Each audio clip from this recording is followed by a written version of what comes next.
Woo, woo, woo. Breaking news. 2 big pitcher updates. Welcome to Talkin Jake. Myself, BBD. Decided to hop on a little early. I was here. BBD had just left. I texted him, hey, did you just leave? Just leave? Because people alluded to it like he did. Like he just left. He had just left. I think I had just crossed the street when I got that text. He came back because I figured we might as well get Talkin Jake out because we had big news from Alek Manoah, the Blue Jays wunderkind,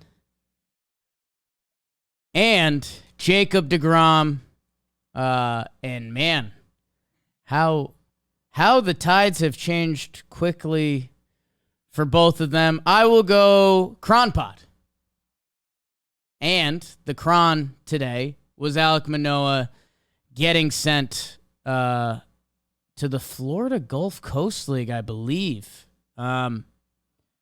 Pretty crazy that I need to probably remind you how good he truly was.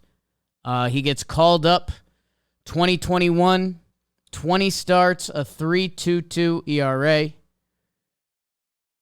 More strikeouts than innings pitched, 139 ERA plus. Finished 8th in Rookie of the Year with only 20 starts. And you're like, okay, big, dominant presence on the mound. Shot his way up quickly through the minor leagues from West Virginia, first-round pick. Everything kind of passed the eye test, right?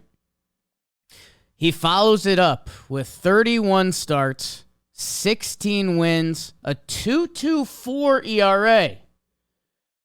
Pitching in Toronto. And did they start in Buffalo for a little bit? Fenway Park, Yankee Stadium. High-level baseball teams. He finished 3rd in the Cy Young last year. 3rd. I think, what was it? It was Verlander, Cease, Manoah. And he just barely got beat out by Cease. It was tight between all 3 of them. Yeah. He was 97 points to 87 points, if those of you who are far into Cy Young vote scoring, which nobody is. What a weird system.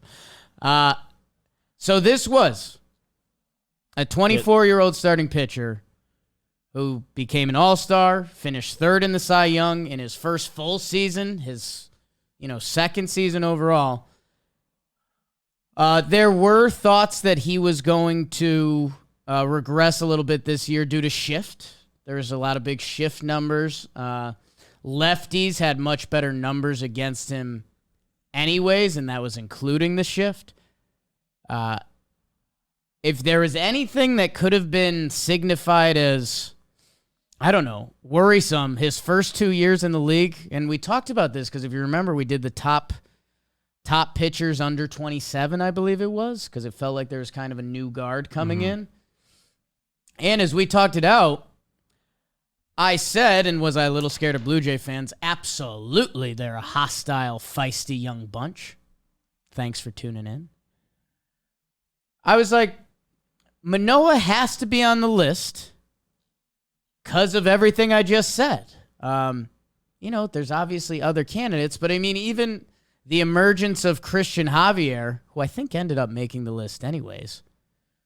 It was hard to say that Christian Javier should be on the list over Alek Manoah because of his 148.2 innings, that he was really good. By the way, Christian Javier this year, 7-1, a 2.84 and 12 starts.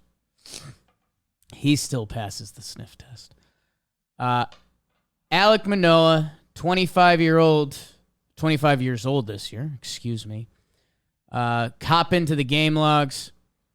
First game, and this might spark if you're truly a baseball nerd, because opening day gives us a lot of memories. March 30th, crazy game against St. Louis, 10-9. That game was nuts. It was back. Was that the initial cash out game? Yeah, I think it was. That game was so back and forth. We kept betting on the other team, cashing out our bets in between and making money before it even happened. That was nuts. What happens next, and what do we probably say on Talkin' Baseball? As he goes 7 innings, 1 hit, 4 walks, 5 strikeouts against Kansas City. We go, okay, Alek Manoah, he bounces back after a tough first start against a good offense for St. Louis, right? Detroit, 4.1, 5 walks, 3 earned runs. Tampa Bay, 4.27 runs. All right. You know, we're worried, but it's still 4 starts. It's just a bad start to the year. What does he have to fix? What's got to change? He goes up against our Yankees, Beebs, and he's 7 innings, 2 hits. No runs. Seattle, 5 innings, 2. Okay, 4 walks. I'm emphasizing the walks because he's leading the American League in walks. Which, again, going to the hit by pitches, yada, yada, yada. We don't see him again. A couple mess starts, Boston, Philly. The Yankees, he really had nothing for them. It felt eye-opening. And I always joke, whether it's Talkin' Yanks, Talkin' Baseball, or here, about actual scouting. I do love and respect that people at this point do respect my baseball opinions to a degree, but I even limit myself that, you know, I can go into some of the analytics. I understand Baseball Savant a little bit. I understand when they talk about Manoah's slider and it lost like 4 inches of break. That's not good.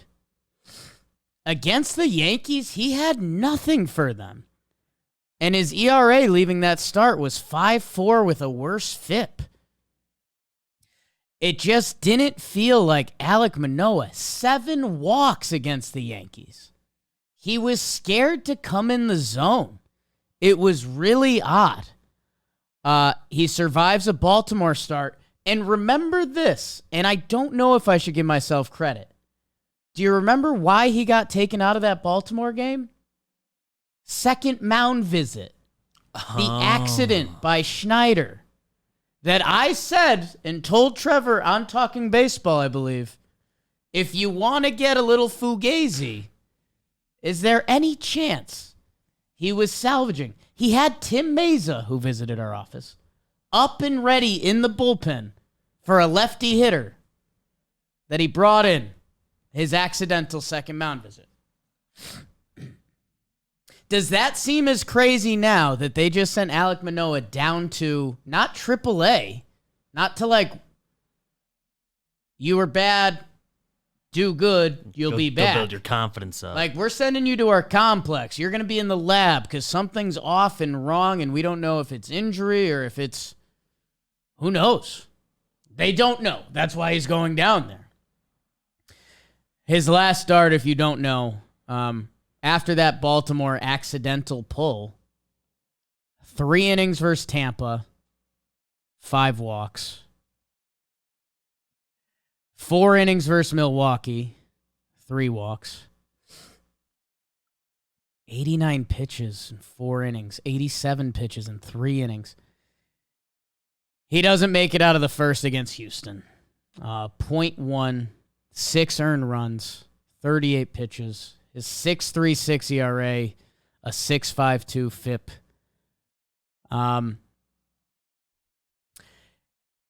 They very much were in the position that they had to do something, and they sent him down to their complex. And it's probably the right move, right? Because I think if whatever's going on with Alek Manoah right now, if they sent him to AAA, I think he still gets hit. Like, it's not a major league problem that he's having right now. He's bottom 4% in xWOBA. He is bottom 5% in walks, bottom 4% in expected ERA. So the expected results of what he's done this year have him as a bottom 5% pitcher in the league.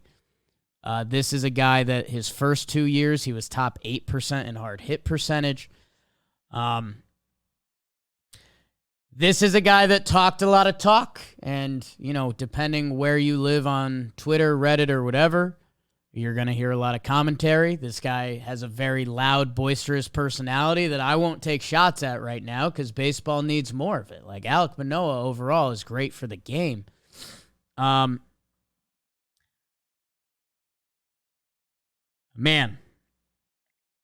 he has been horribly bad this year. Pitches are not moving enough. Like I said, the slider was the big one. The fastball, is the fastball velo down? Let me double check. Fastball's down a mile per hour or so. Same with the slider. And it's, if you go to the Baseball Savant, I mean, this is one of there's a couple accounts. I saw someone do it, I think on Yankees Twitter today. Year over year, he is mostly red bubbles. He is now mostly blue bubbles and very blue bubbles. So he gets sent down. We'll see the next time we get an update on him. If I'm the Blue Jays, probably rest that arm. I know he's a big boy, listed 6'6", 285. He threw 196 innings at the major league level last year. You know, his body, not used to that. Not a lot of bodies are. Almost none, in fact, in everyday baseball now. Like, I think you literally have to work up the way we push pitchers, and we'll get to Jacob DeGrom in a minute. The way we push pitchers with this velo, velocity-driven baseball pitching world we live in, that you understand why teams take it easy on young pitchers now. Like, it would be a lot easier if the Blue Jays only threw him for 150 innings last year. But I think teams are going to question what they did with Manoah last year now. 196 innings in your first full season. That's crazy. I mean, it's no joke. You almost genuinely do not see young pitchers do that.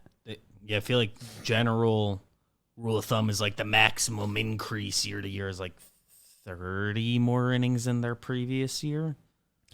Without having looked at his minor league innings. I think a 111 to 196, I'm assuming, comes up midway through the year. But it's a big jump. How do you spell McClanahan? MCC. Okay, I typed that in. It didn't pop up. We know the Rays, I think they tend to lean extra cautious. We've seen this with Snell. We've seen it with McClanahan. Shane McClanahan, 123, 166. And, this year he's going. But I think that's kind of more what you see, right? Like, a lot of pitchers in the minor leagues, you only get so many innings. Same if you're coming out of college or whatever. I think if you're the Blue Jays, and again, the story of the Blue Jays is pretty crazy. They popcorn before the movie. They've got all these stars. They're now a 4-man rotation, which, by the way, Kevin Gossman has been incredible. Bassett has been really good. Barrios has been really good. And Kikuchi has stepped up. So they've got a 4-man right now that I wonder with off days, can they navigate? No, they'll probably call it Bowden Francis, it looks like. The Blue Jays are 33-28 with Manoah having done that this year. I think that's interesting. If Manoah had been the Alek Manoah they'd expected, where would they be? His win-loss record on the year? 1-7. The inverse Javier. This is a guy that came into the season with a 25-9 record. I know we don't care about win-loss anymore, but the teams do. The fans do. It is somewhat a measure of what happened. And there's a lot of, a lot of kids on Yankees Twitter, a lot of kids that want to get involved in this stuff, but you talk a lot of junk. And if it comes back and gets you like that, people are gonna go for that. And that's why a lot of people don't talk junk, because baseball is a humbling sport.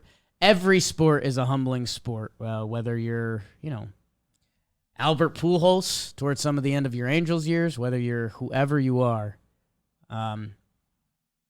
Baseball especially will come at you at some point. So very interested to see the next update on Alek Manoah. If I had to guess, I think you rest him for 2-3 weeks, get in your pitching lab, and see if anything's changed. Almost treat it as a spring training 2.0. Because I don't know what else they could be seeing, and I think that's why they're sending him there, to figure out what else they're missing. Another team that, if I told you they were being very successful this year, the Texas Rangers, you probably thought that would have been behind Jacob DeGrom. And if you head over to the John Boy Media merch store, I don't think we have a DeGrom shirt.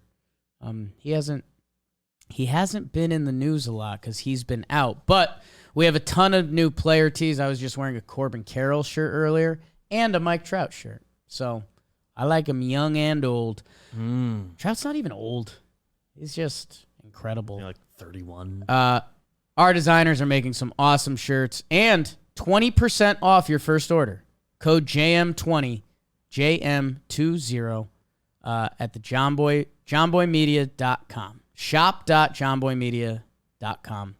If you're here because of the DeGrom stuff, you might be a Rangers fan. The Adolis Garcia one's really cool. Yes, he's really cool. The Texas Rangers coming for the Rays in best offense in baseball, by the way. They are first in average, first in on-base percentage, first in runs, second in OPS. They are on top of the AL West, 39-20, 3.5 games above the mighty Astros. They have been killing it this year. And so far, out of Jacob DeGrom, you forget, he had 6 starts to the tune of a 2.67. There's an injury scare. It felt like 2 of the 6 starts he had injury scares. 45 strikeouts and 30.1 innings. The guy's incredible. Reminder, back-to-back Cy Youngs in 18-19. 2020, he finished 3rd. And then 2021, in 15 games. Think about this. In 15 games, he still finished 9th in the Cy Young. When Jacob DeGrom has pitched ever since his come-up, the last 108 starts since 2018, he has a 2.08 ERA. Just lights out, incredible. Sometimes he throws fastballs and sliders with such speed that people have said, maybe dial it down with the injuries that have happened. I'll be honest with you.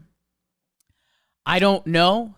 I'm not a doctor yet. I'm working on some side hustles, but I don't know. If his average fastball was 97 instead of 99, would that save a lot on his arm, or are we past that point? I genuinely don't know. I would have to text the doctor, and I did tell Booney on Bantering with Boone today that I was interested in doing so. He's out for the rest of the season. Tommy John, he will be out for most of next year. Not all of it. $40 million next year. $40 million in 25, 38 in 26, 37 in 27. A mutual option in 28 that's currently not looking fantastic. I think it became just a straight up team option now due to there's a clause in his contract about TJ. There was a TJ. There's a Jolly Olive tweet about it. How about that? Like Jolly Olive. His ep did good on here. We might have to bring that sucker back.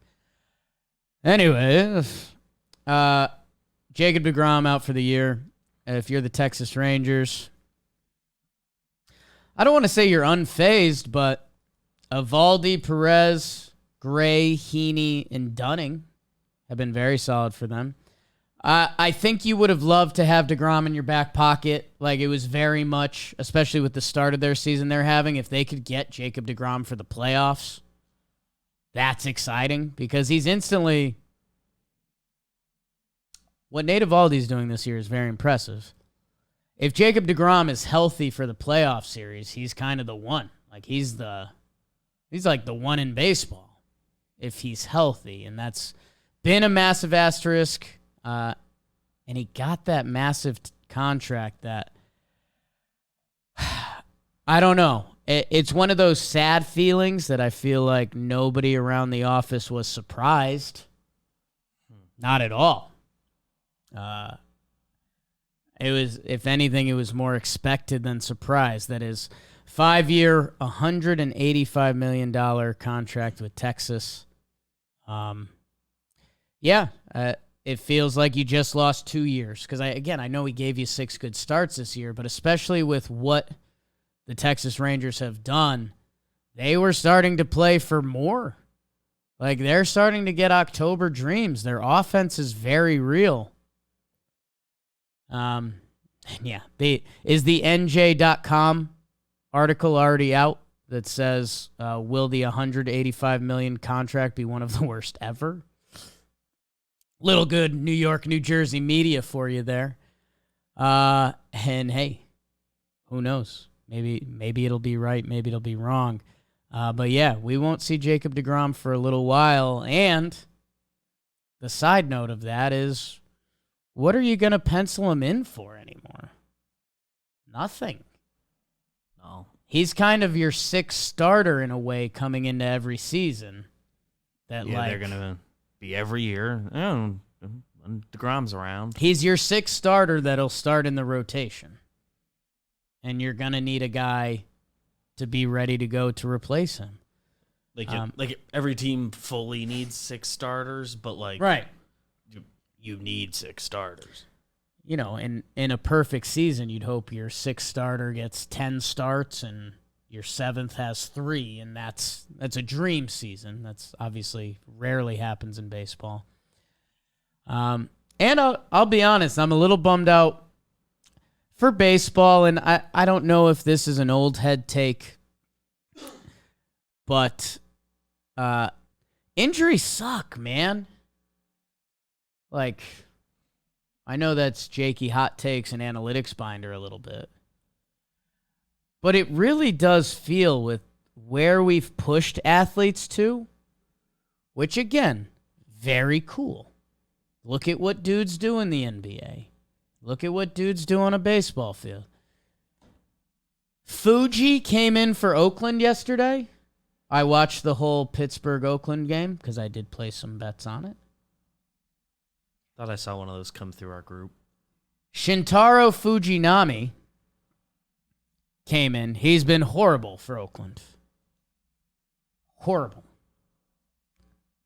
They moved him to the bullpen. Hitting 101 on the gun. With a hitch in his delivery. I've done this before, so I'll say it quickly, but 20 years ago, this guy would have had Ohtani hype behind him. Obviously different. But seriously, if 20 years ago there was a pitcher coming over from Japan that could hit 101 on the gun easily. 29 years old. Physical prime. You'd say that this guy's going to break the league, and will he ever give up an earned run? Be a bad clickbait article, if I'm being honest. But baseball has become an absolute freak show, and the highs of that are awesome. NBA, I've talked about it with their regular season enough. How about those Heat? That you just don't know who's playing on a given night because you need to take care of your body. At the end of each playoff series, how much of a topic it's become, and maybe I can bust elbows with Russillo and Simmons someday, but the story of each, like Jimmy Butler at the end of last playoff series against the Celtics, it looked like he couldn't get his shot up because his legs were so tired. And is that injury? Julius Randle, we just found out. Arthroscopic knee surgery? Yeah, ankle. Ankle? Mm. And he tried to play through it, which was really cool, but his stats stunk and everyone got on him. He looked made it look like he was giving a bad effort at times, which I have to attribute some of that to the ankle. You'd like to think so. That the other thing that's been on my mind all day, and sometimes, I think you guys know at this point, sometimes there's big Wake and Jake topics, and sometimes we're digging a little bit to talk about something. Aaron Judge's injury has been on my mind all day, and I don't know if his toe is broken. I currently don't know if he'll be out for 2 months. I don't know if he'll be out for 2 games. And it just feels like injuries in this game, man. In every sport. It obviously... Football's done pretty well with the quarterbacks. I know we hate some of those penalties, but they keep those guys upright, which is really smart. Yeah, get the occasional really smart. Joe Burrow tore his ACL, but they come back. It obviously makes sense that the injuries derail careers. That makes sense. But that was you're 14 years old and you had a moment of wait, this guy might just be really good but could never stay healthy. That's all their problem was. You get some dark moments and find out the real world's not fair. I mean, it's a heavy statement in general that I don't know how far I can dive into right now. I've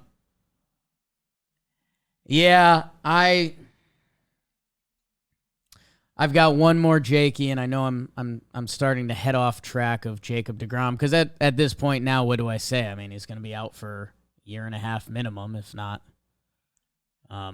Yeah, because he had it before. It's going to be a while. It's going to be a while till we see DeGrom, and what does this do to the Texas Rangers? It's obviously like a $40 million hamstring to what they could potentially be. Mets end up looking good today. They kind of needed that. If this was another format, could I say this has been the biggest win of the Mets season so far? Cohen's biggest win yet. I'm not that guy. I guess the other thing that I've been wrapping up in my head with how freaky athletic these guys get to, because we know more about sports science and we're pushing the body to the extra level, and how hard can you throw and how far can you hit it and all of that, that it feels like there's more injuries than ever, is also getting old stinks. That if you put all of that in the blender, it feels like I've been watching Gary Sanchez play for the Padres. And he's looked very good in his 7 games. And Gary Sanchez has had a lot of good 7-game stretches that I won't fully believe it. I will root for it because I like Gary Sanchez because he has 157 Major League homers. He still has a career 8 OPS with the Yankees, even though he went through some horrid times. And it always felt like he needed a second home after a certain point. And hey, to be fair to Minnesota, they gave him a fair try. And I wonder how much no shift can help him. I mean, it's not like he's a ground ball to the left side guy, but they would have 3 guys over there. Anyways, his goal is to hit it out of the park. And he's done it a few times now at Petco. That I wonder, this also ties into catching, and we've talked about this with catchers and their impact and Adley, if this guy is this good, what do you do? What does 30-year-old Gary Sanchez's body feel like? I don't know. I have no clue. Is his body worn out? Can he do everything he used to do? I know 30 was a big tipping point for me, and I hadn't played catcher for 500-plus MLB games. So, I don't know. I guess it's a weird mental exercise with sports that, okay, if you can't really trick Father Time, but your body is getting more injured, I don't know. It feels like the formula's off. But there's this mad rush to try to get to Major League Baseball that try telling any 24-year-old to not throw your fastball as hard. That's just never going to happen. Tell Dan Rourke to not throw as hard? Not throw it as hard as you can. It's counterintuitive. So that part of the ramble, I don't know the answer. So if you are one of our many doctors that listen to this show, I guess tell me if there's something I'm missing there. But two AL favorites for the Cy Young go down today. Coming into the year. Top five. They were both drafted. Cole McClanahan. Yeah. Sure there's one or two more that Ohtani. I mean, that's probably your top five coming into the season, right? We can look these things up. Yeah, I would say so. That two of those guys go down for different reasons on the same day. And while I was saying that, and maybe this isn't why I'm drinking more Blue Jay tears, I'm a tweet away from finding out that Aaron Judge is out for 2 months. So, and the team tonight, it sounds like. Team I watch has Giancarlo Stanton on it, that we expect an injury from him, and he's the healthiest looking cat on the team. And I guess the next level, or if my doctors are still listening, which they shouldn't be, maybe it's luck. I haven't seen Bo Bichette naked. Interested. Luck. I haven't seen Frederick Freeman in the flesh. Freddie Freeman plays every game every year since 2018. He's literally, not a joke, people. I can do this math on the fly, and I'm horrible at math. 6 plus 4 is 10. He's missed 10 games since 2018. 18, 19, 20, 21, 22. 2 games a year, and I bet he could have played those. Those are just, you kind of have to give rest days at a certain point as a manager now. Like, what's different about Freddie Freeman's body? I would love to know. The reason I mentioned Bo Bichette is because he plays every game too. He has missed 4 games the past 3 seasons. So, like, in the case of Freddie, at least, I think people pointed the physicality of first base is fairly low, but I also don't care. Hitting, and I don't know. Like, I don't know. Let's tap into that, because I would love for the good players to be healthy more, because it's kind of one of the problems in the NBA. And I know those guys are taking slightly more liberties because they can, because the players have a lot of the powers. Aaron Judge wants to play every day. He's been banged up a few times. He has a big body. I guess Tommy John, I don't know if there's going to be a solution, man. We have the pitchers Zach Britton kind. Pitchers want to be good and get out. Pitchers want to get called up to the major league. To put yourself ahead of the game, one of the big things is velocity or movement, and that takes a bigger wear and tear on your arm. So, I don't know. One of the more valuable things you can give a team is length. I would throw as hard as you can for longer. I would love if we're talking to some pitching guru in 40 years that figured out how to keep guys healthier, but I don't know. I don't know if we'll find that. Freddie Freeman is so much bold. So, that was a somewhat breaking Wake and Jake. Thank you to Beebs for returning back up the elevator. My nose started running pretty good in the middle of that. I'm hoping it's allergies and not sickness, but I guess we'll find out. And if you're not subscribed, make sure you subscribe to the YouTube. And we'll see you guys Monday. How about that? It'll be a minute, but we love you. Love you a lot. Hard.